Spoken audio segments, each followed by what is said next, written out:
So some of you may know, the first Warhammer 40k army I started collecting was Dark Eldar, or what is now known as the Drukhari. So in light of 10th edition being released, as well as these plastic mandrakes for Kill Team, I want to take you on my personal journey for the past, present and future of Dark Eldar, and ask the question on every Dark Eldar player's mind: are we cursed for 10th edition to wait forever for our army to be updated? But it wouldn't be a tabletop time video without some painting, so let's take a trip together back to the past.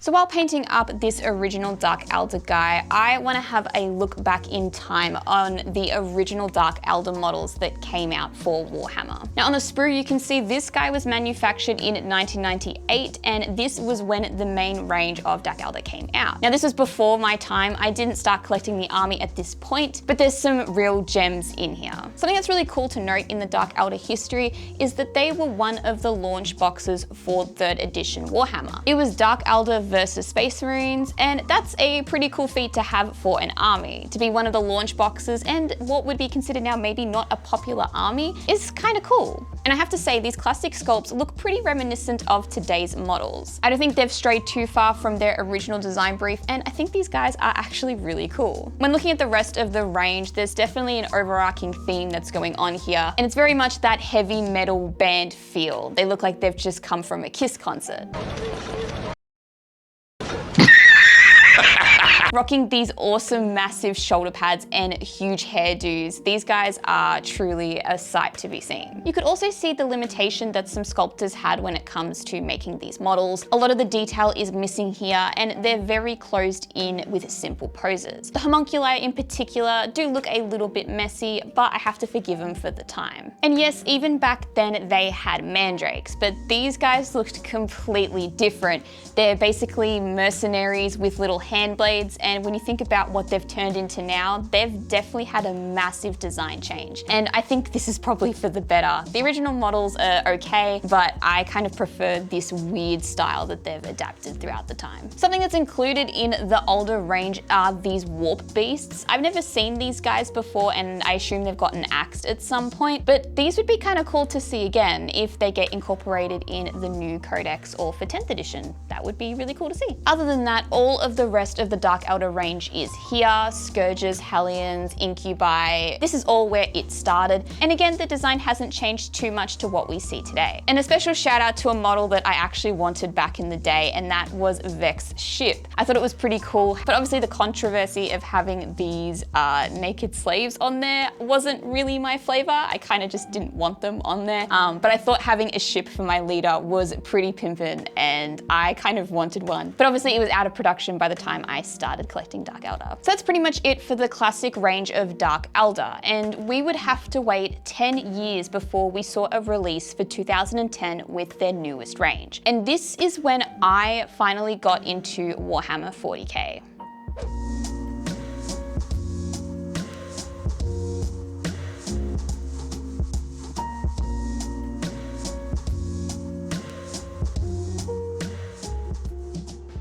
So it's time to start painting up one of these absolutely ancient Dark Eldar. You can even see the year on the sprue this was made, which was 1998. So this thing isn't too ancient, but it is pretty old. Even the way the pieces are laid out on this sprue are definitely nostalgic to an older time of Games Workshop. So I picked out a few pieces which felt very Dark Eldar-y to me to make my little man. I will take note of something that I hadn't really realized before, or I hadn't done a whole lot of research into, is that there's also male and female bodies on this, and I think that's pretty cool. Now when it comes to painting this guy, obviously there's a couple of different color schemes you can go with. The very traditional and old school Dark Eldar are typically done in this red color, but I find the red is more reserved for Eldar rather than Dark Eldar. For me, a classic Dark Eldar color is jade, mixed in with some grungy tones and just keeping very much into those shadows. Dark Eldar have this sort of darkness about them, and I think their armor needs to show this off. So I opted for a green color palette with this guy, using red as my accent color for his eyes. eyes. His gun and his little hand weapon, I decided to paint these in just a really basic non-metallic metal, as I wasn't really 100% sure how I wanted to paint these up. It is really hard to distinguish a few elements here because again, the sculpts are a little bit older, so I just made it easier on myself and painted them in one go. Now we'll say that I am painting him up to a tabletop standard. I'm not putting in a ton of effort with my blends and my highlights. I just really want to get some colors on this guy to make him look special. There isn't a ton of detail here to go into anyways, but enough that I can make him stand out visually and make him look pretty cool. When it comes to basing, again, just trying to keep it super simple and very Warhammery, putting him on an ash wasteland. And with a little bit of touches to the base and that black trim around the base, this guy is all finished. So in 2010, Dark Eldar finally got their newest release. Everything came out in plastic and the entire army range got a major update. Dark Eldar fans were patiently waiting for this and I decided it was an army I really wanted to collect. Knowing that the range was fresh and wouldn't be going out of style anytime soon, it was a perfect time to start collecting. And I personally really loved Raiders, which are the pirate ships or the transport unit for Dark Eldar, and as soon as I saw those, I knew I was in for the long haul. The first kit I picked up were the Witches. And as most of you know, I really do like female representation in 40k, and obviously a unit full of females was the first place I was going to go. However, I wasn't too shy to include a couple of males into this squad as well. And this is also the first time I started painting Warhammer. Over the years, I slowly worked my way up to making a force that was worth around 1,000 points. And I was really happy with what I had achieved. I made it a mission to not collect any other army and to solely finish my Dark Eldar force. So while collecting my army, I was also reading up on my codex. I spent hours poring over these black and white pages and found a character that I fell in love with. Her name was Lady Malice and she didn't have an official model release. She was depicted as a femme fatale that had a huge fan and liked to poison people. And back when I started collecting the army, I actually did really want a model of her. I just thought she was really cool. However, I wasn't skilled enough to start kit bashing or making one of my own, so it remained nothing more than a pipe dream. When the newer codexes got released for Dark Eldar, unfortunately she did get removed from them. And a part of me suspects that maybe her design and her theme got moved over to the Eldar Ynnari, and specifically the character Yvraine, which I also think is cool, and I do have her as a model in my collection as well. Which brings me to the model I'm painting up today to add into my classic Dark Eldar army. This is a Dark Eldar Lamium, and I actually have this model because I specifically wanted to make her into Lady Malice. But today I'm just going to make her as she is and paint her in my original color scheme.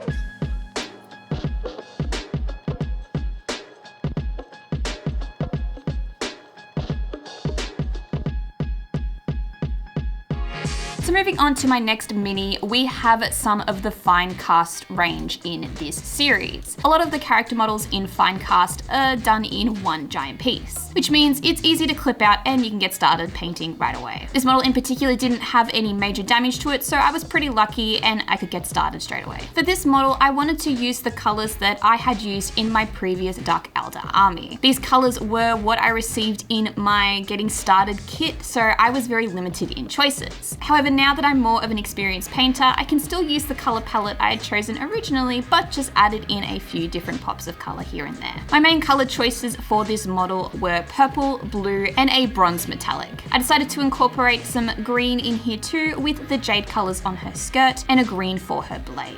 After adding in all of the final highlights and adding some sand onto the base and painting that up, this model was pretty much done.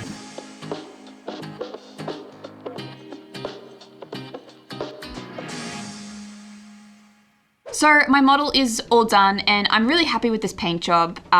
This model, Lamian, I can't pronounce the name, it's really weird. So yeah, I'm really happy with the paint job, but I have to say, Finecast sucks absolute ass.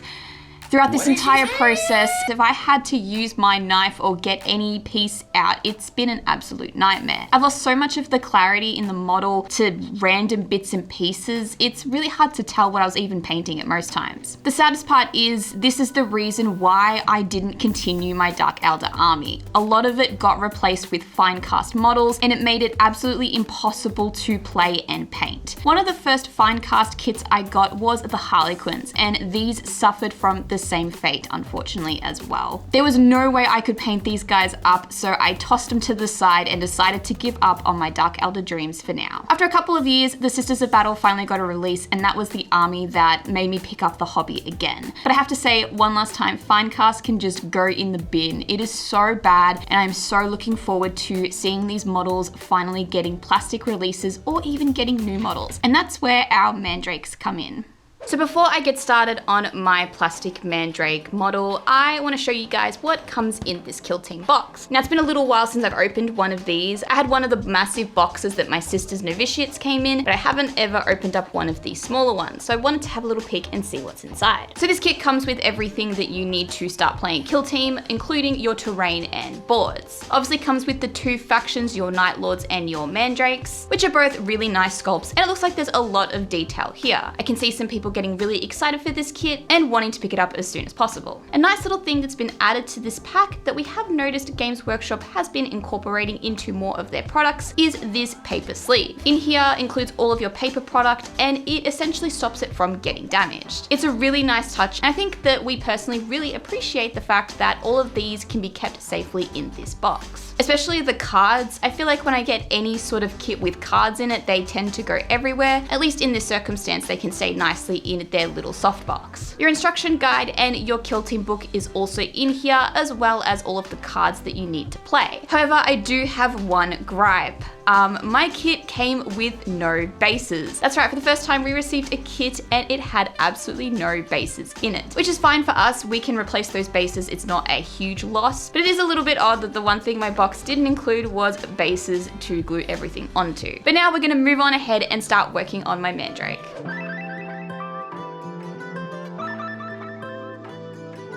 So we are down at the store, and this is where we keep some of our armies, including my classic Dark Eldar. And I'm gonna show you guys a little sneak peek of how I used to paint my army. So when it came to painting my first army, one of the things I really wanted to do was paint them pink. Pink and purple are still some of my favorite colors, and I kind of wanted to make them look a little bit girly versus them looking very dark and gothic. So this is the first Cabalite warrior I painted up. And I have a background in art and design, so I kind of knew how color theory worked, and I have done some painting before and digital painting as well. So coming in with these techniques that I had learned before, I wanted to try and apply these onto a model, and this is one of the first ones that I had painted. So for me personally, I wanted to try and use more feminine colors in my painting. Pink is still one of my favorite colors, and you didn't see a whole lot of pink armies running around.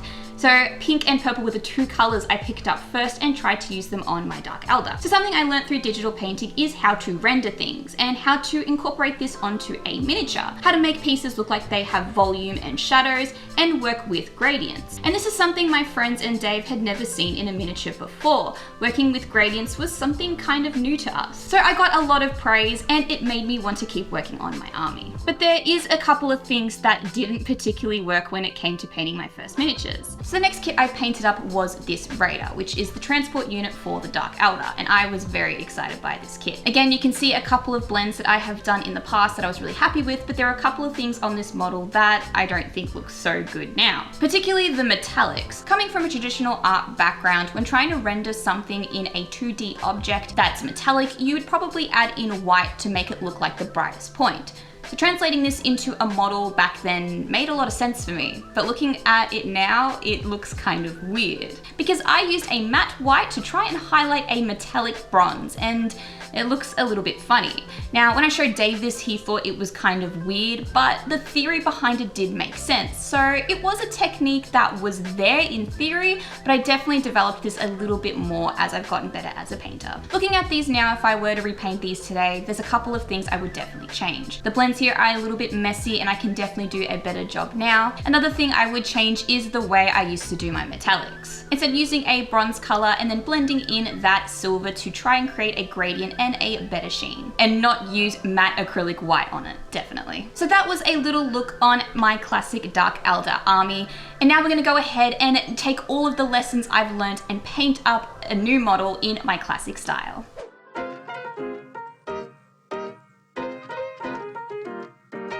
So building this Mandrake and thinking about Dark Eldar in the future, or well, now Drukhari, I think about how I want this army to look. What themes do I personally love and want to make into this army? And then it kind of hit me like a brick on the head.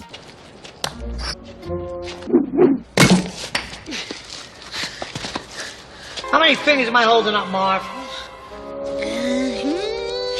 There was this particular image that I had kept seeing that I loved so much, and it was the promotional poster for Magic the Gathering Kamigawa. I do like to play a little bit of Magic every now and then, but unfortunately when this set came out, I was kind of out of the cycle. But I really wish I had been there for it, because the art and the theming of this particular set is absolutely incredible. And then I thought to myself, hey, this could be a really cool theme for a Warhammer army, and I think it would work really well for Drukhari. The cyberpunk and Japanese gang aesthetic that can exist in these worlds, I think would make a really good fit into the gangs of Komara. And that's why I decided to paint up my Mandrake in this style. I'm really excited with the theme of this army and to see where 10th edition Drukhari goes. If we get a new army box or even some new models, I'd be really keen to try and convert these up to look like something from Kamigawa. And just as a final touch, I also wanted to keep the color scheme that I had for my original army, incorporating the neon blue and pink that I had used originally in the theming of my army. So I've built up the plastic Mandrake and he looks so cool. Oh my goodness, having worked with Finecast just a few minutes ago,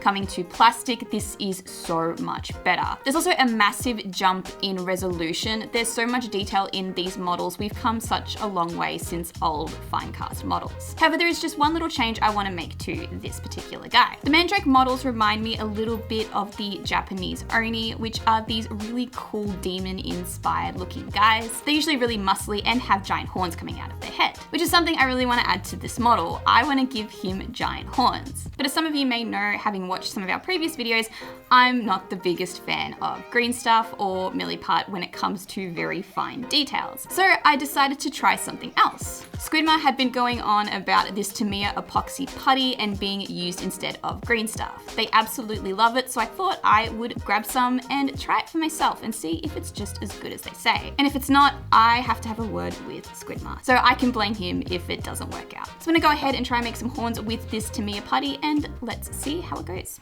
Now, this is my first time using this Tamiya putty to try and make bits for my models. And there are a couple of things I actually really like about this product. When opening it up, you get all of your part A and part B individually wrapped. This means they can't cure together and you get more use out of your product. After opening up part A and B and mixing them together, I found that they kind of made like a chewing gum consistency and it was a little bit sticky to use. But after playing around a bit, I found that it was really soft and malleable, and I made a bunch of options for me to choose from. The curing time on this stuff is around 6 hours, so I knew I could leave this for now and start painting my model. When it came to painting the Mandrake, I had a vision of how I wanted it to look originally. Taking inspiration from original Japanese art, Onis were depicted with usually blue or red skin. And I found this one image that I really liked of a blue-skinned Oni with orange hair and even had this cool tiger print on him. But while I started painting him up, I started to think about my army as a whole. What did I want it to look like and where was I actually getting my inspiration from? That's when I realized where the actual inspiration for this army came from. So having my army theme established, I went ahead and changed everything up from what I had originally painted. Taking inspiration from the card Dokuchi Shadow Walker, I used the color palettes here to mimic this onto my model. To make certain features on this Mandrake pop, I painted them in white first so that I could add brighter colors later. This specifically being the flame on his arm and the whites of his eyes. While painting this guy up, I've been doing a little bit of research into different painting methods. While we were over at Adepticon, a lot of artists were saying they were favoring a stippling effect in their blending. I tried this out on the blade and also glazed over a bunch of times,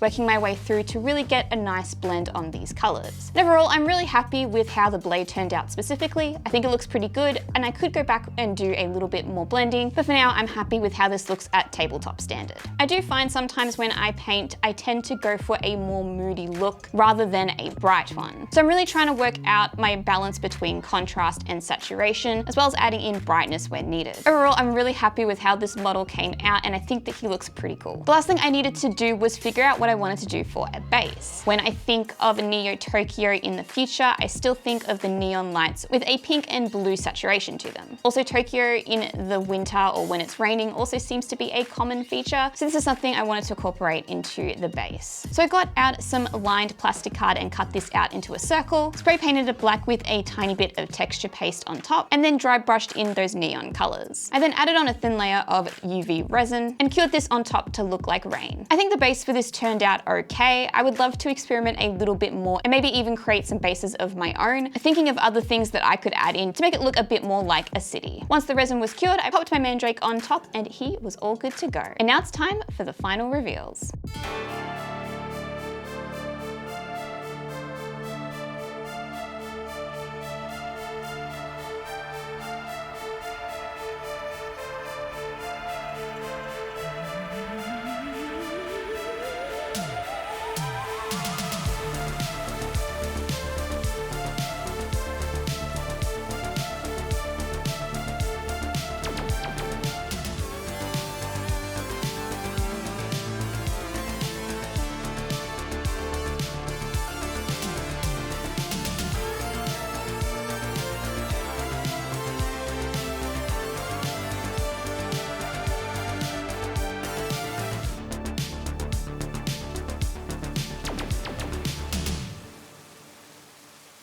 And as always, a massive thank you to all of our Patreons over on Patreon. It's because of you guys we can make awesome videos like this one, so please consider joining and we'd love to have you as a member.